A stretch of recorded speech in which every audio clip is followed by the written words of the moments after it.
Det er fredag aften. Navnet Mester T. Detektiv, snushane, kald det hvad det vil. På vej til min faste aftale med det lokale værtshus. Et sted, hvor sveden driver væggene, og ludene sidder ved hvert et bord. Folk kommer for at forlindre deres tørst og ensomhed.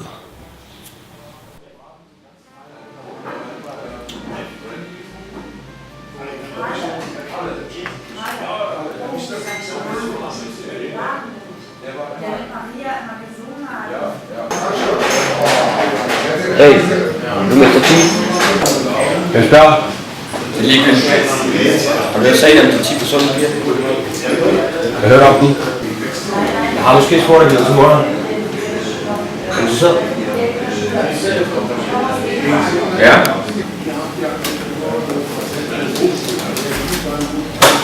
Jeg håber, det hjælper dig.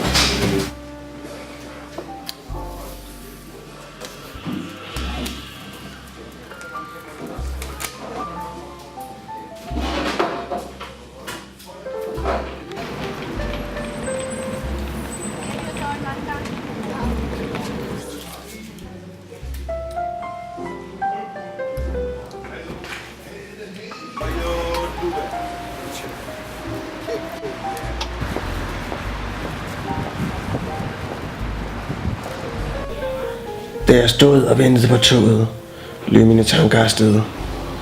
Jeg gjorde mine overvejelser omkring, hvad der var helt med de 10 piger.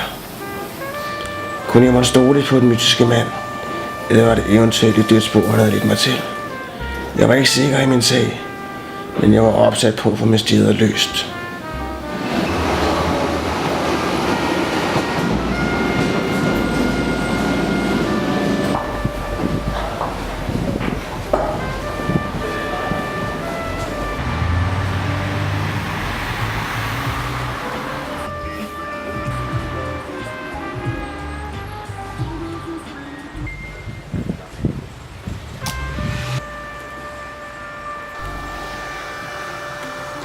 Jeg fulgte den mystiske mands henvisning og kom hen til et mystisk sted.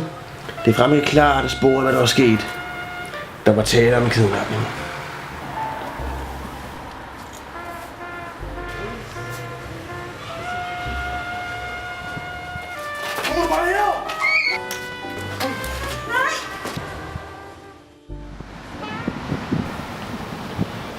Jeg måtte følge mit spor.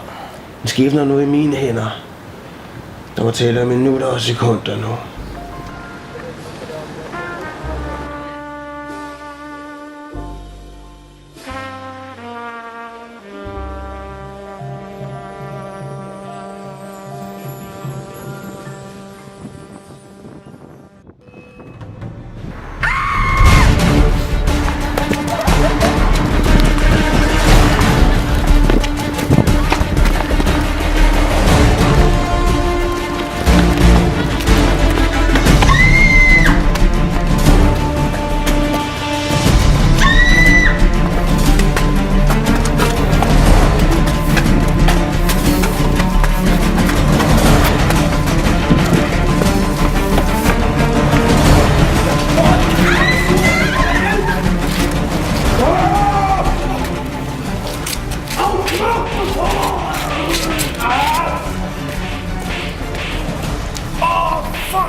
Hvad fanden gør jeg?